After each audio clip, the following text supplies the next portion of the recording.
Bien, bonjour à vous qui nous retrouvez sur... Je recommence parce que j'ai regardé. Bonjour à vous qui nous retrouvez sur une nouvelle vidéo pour Jésus Identité. Salut Samuel. Salut, ça va Romain? Bien et toi? Bien. Donc Samuel nous vient directement du Brésil, de São Paulo. Yes. Alors je suis désolé. Oui. Ouais, le Brésil n'est pas passé. Oui, je sais. Les Belges étaient plus forts. Les Belges étaient plus forts une fois. Mais j'étais pour la France aussi, hein. Alors on a gagné. Amen. Ton intensité dans la prière nous a fait gagner la Coupe du Monde. Merci Samuel.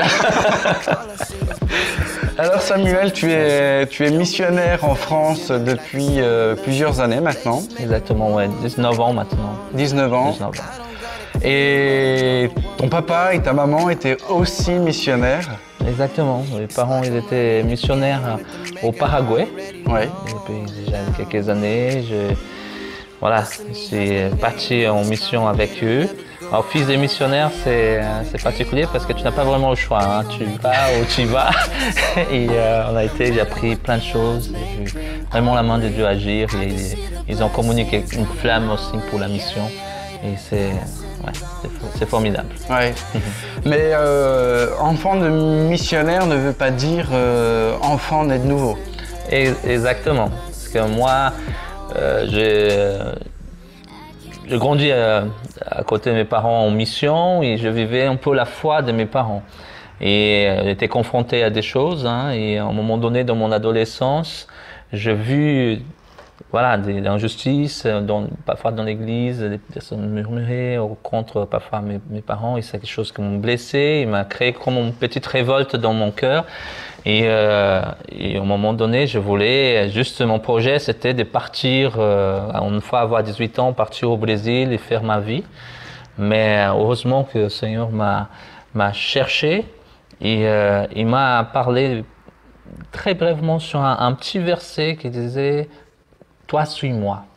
Et c'est vrai que quand cette pensée dans ma tête, Samuel, arrête de penser, voir ce que les gens disent, pensent, qu'ils font, mais regarde à moi et suis-moi.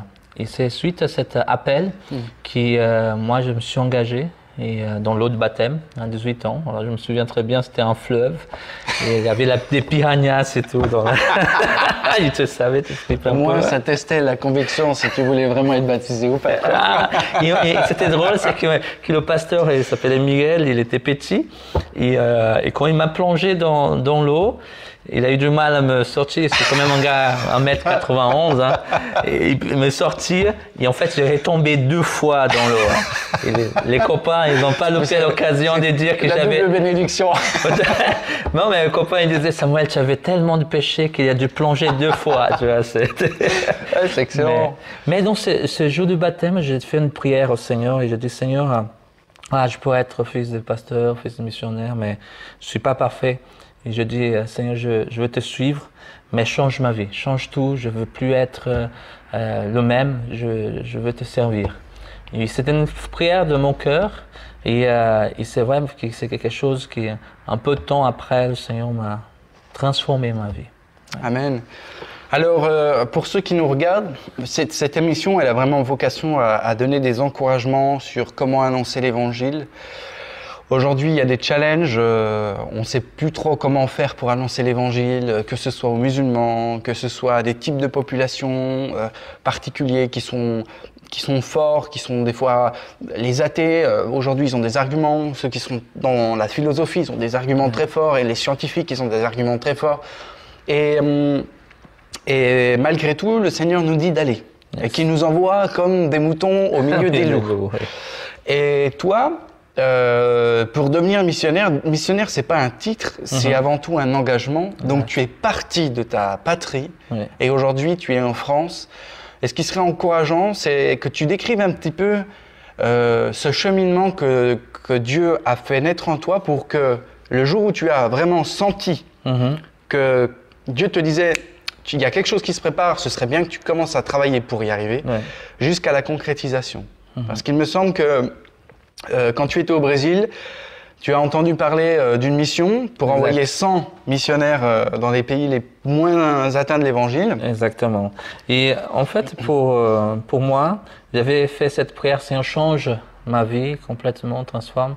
Et il a entendu ma prière. Et un mois après, j'ai entendu parler d'un projet qui s'appelait Projet Radical, où les églises brésiliennes, à niveau national, s'organisaient pour envoyer 100 missionnaires dans les pays les moins évangélisés au monde. C'était pour l'année 2000. Ouais. Et c'était un grand projet. Et c'est là vraiment a touché mon cœur et dit, c'est pour moi. J'ai à cœur d'y aller. Et j'ai parlé avec mes parents, qui étaient aussi pour le projet, mais comme pour former. Mais eux, ils ont dit, mais Samuel, tu es déjà en mission. Tu es déjà avec nous, on a besoin de toi. Reste. Mais j'ai parlé que je sentais vraiment que c'était le temps pour moi aussi. Ils ont prié. J'avais 18 ans. Hein. Ils étaient d'accord, ils ont parlé avec les responsables du projet. Et eux, ils ont eu à cœur de m'envoyer en France pour préparer toute une équipe qui allait venir, une quarantaine de Brésiliens. On était à Chalon-sur-Saône pour apprendre le français, pour partir dans les pays francophones, en fait. Les plus grands, les pays les moins évangélisés au monde, une bonne partie, c'est des langues francophones. Et ça, c'était quelque chose qui était dans mon cœur. Et je suis parti par la foi. Mes parents m'ont donné l'accord, je suis parti, j'arrivais en France, c'était en janvier, alors sorti de là-bas, c'est l'été, 40 degrés, j'arrive ici, c'était 0. Et en fait, je suis arrivé juste avec un sac à dos à la main, une guitare à la main, et je ne parlais pas le français. Il y avait 2 mots que je parlais en français, c'était bonjour et au revoir. Et après, les Français m'ont aidé à parler. Les 3 premiers mots que les Français m'ont enseignés, c'était I1, I2, I3, 0. Parce que c'était à l'époque la Coupe du Monde, d'accord, 98, et 99. Ils étaient contents de trouver un Brésilien pour charrier un peu. Excellent. Mais c'était une aventure et c'est vrai que j'ai fait ces pas de foi. Je n'avais pas un soutien d'une église, mais le Seigneur avait mis une conviction dans mon cœur et je suis parti pour ce centre de formation. Et c'est dans ce centre de formation que le Seigneur a précisé mon appel pour la France. Voilà. Ce qui est intéressant dans ce que tu dis et ce que je voudrais soulever, c'est qu'il n'y a pas eu un prophète ou une révélation du ciel qui s'est ouvert. Tu as vraiment ressenti au fond de ton cœur qu'il fallait que tu rentres dans cette opportunité qui s'ouvrait et tu y es allé.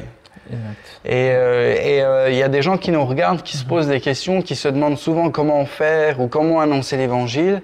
Et par rapport au témoignage que tu viens de nous donner, j'aurais envie de vous dire, allez-y. Commencez avec ce que vous avez sous la main. N'attendez pas qu'il y ait un immense projet ou que quelqu'un vienne vous chercher, mais tout ce que ta main trouve à faire, fais-le. Pour le Christ, fais-le. Exactement. Et tu peux y aller seul. J'ai un ami qui est allé seul, il voulait annoncer l'évangile, il s'est dit je vais aller dans le marché le samedi matin. Et il a commencé à annoncer l'évangile le samedi matin dans un marché avec son sac à dos et des bibles dans le sac à dos. Même pas des bibles, c'était des prospectus pour inviter les gens à l'église. Exactement. Et c'est intéressant parce que le Seigneur, il met des choses dans notre cœur et parfois il y a des projets qu'il fait. Voilà, ça fait écho dans nos cœurs et j'encourage beaucoup les jeunes à avoir une expérience transculturelle, d'aller partir dans un projet avec une mission, parfois à court terme, mais parfois on pose des questions, mais c'est quoi mon appel, c'est quoi ma vocation, c'est quoi et parfois de vivre une expérience dans un autre contexte, ça nous fait grandir, le Seigneur nous parle d'une façon particulière. Amen. Il y a quelque chose on découvre en fait des vocations, on découvre nos talents, nos dons et aussi on peut porter du fruit. Je sais que je connais des personnes qui sont parties en Afrique, d'autres qui sont parties au Japon et qui sont revenus, sont venus transformés. Et je suis là pour encourager aussi à vivre d'expériences avec la mission. Allez. Et peut-être on dit, j'ai pas je sais pas grand-chose, j'ai pas de dons, mais tu découvres en allant au Seigneur et il nous accompagne. Ouais. Il a dit, voilà les signes qui accompagneront ceux qui ont cru. C'était dans l'accompagnement de l'annonce de la parole du Seigneur, de la bonne nouvelle, qu'il y a des signes et des prodiges. Et le Seigneur ouvre des portes. Il pouvoir aussi des besoins. Il aussi agit dans les cœurs des personnes et vous pouvez produire un impact. Amen, Voilà. ouais. J'aurais envie de vous dire aussi que c'est seulement au moment où les gens se mettent en route que Dieu intervient aussi. Beaucoup de gens disent j'aurais besoin de ça ou j'arrive pas, j'ai pas forcément des grands talents ou pas assez de fonds financiers. Exact. Mais en fait, le miracle intervient que lorsque l'on enclenche les choses. Et c'est là que le Seigneur pourvoit et donne des portes qui s'ouvrent. Ou Connexion avec des gens. Exactement. Je passe. Et il faut juste commencer. Et là, le Seigneur pourvoira, il ne nous laissera jamais seuls, c'est une promesse et il ne peut pas se contredire. Yes. Est-ce que pour conclure, tu voudrais prier pour ceux qui nous regardent et les libérer dans ces questions, peut-être ces craintes aussi qui des fois les tiennent, et vraiment les encourager à aller et puis à foncer avec un cœur d'aventurier. Ok, avec plaisir, avec plaisir. Merci, Amen. merci Romain. Seigneur, je prie pour chaque personne qui entend ce témoignage, que ce partage, Seigneur, et qui cherche parfois une direction pour leur vie. Je prie, au Père, que tu viennes, Seigneur, les conduire. Je prie, Seigneur, que tu viennes, Seigneur, leur appeler, Seigneur Dieu, d'une façon claire. Seigneur, à rentrer dans ce champ de mission, Seigneur Jésus. Et je prie que des portes s'ouvrent. Je prie, au Père, que des connexions divines. Je prie, Seigneur, pour le témoignage. Amen. Seigneur, tu viens, Seigneur, éclairer, Seigneur, le chemin. Seigneur Jésus, je prie, au Père, que tu pouvoir aussi à des besoins. Seigneur, je proclame, Seigneur, vraiment ta vie, Seigneur, ces instants, des personnes qui sont, Seigneur, autour de nous, qui ont besoin d'entendre, Seigneur, l'Évangile. Je délie, Seigneur, les langues, je délie, Seigneur Dieu, vraiment toute chose qui retient, Seigneur, qu'on puisse être libre pour parler de toi et témoigner et voir, Seigneur, ta main agir. Seigneur, tu sauves, Seigneur. Seigneur, tu donnes 3 appels dans notre vie et nous voulons répondre à cet appel. Seigneur, l'appel au salut, Seigneur, cet appel, Seigneur, aussi à la sanctification, à marcher d'une manière digne de ta parole, Seigneur, et aussi cet appel à la mission. Nous voici, Seigneur Dieu, utilise-nous et nous prions que tu viennes, Seigneur, visiter la France. Viens, Seigneur, par ton Saint-Esprit, souffle de ton Saint-Esprit, souffle de 4 vents. Nous croyons que c'est le temps, Seigneur, pour cette nation. Glorifie ton nom, Jésus. Amen. Amen. Amen. Merci Samuel. Merci à toi. Merci à vous. On vous dit à très vite pour une nouvelle vidéo et n'hésitez pas à nous laisser des commentaires si ce message vous a parlé, si vous avez été touché, si ça a débloqué quelque chose parce que chaque commentaire qui sont mis au travers des vidéos encourage d'autres personnes.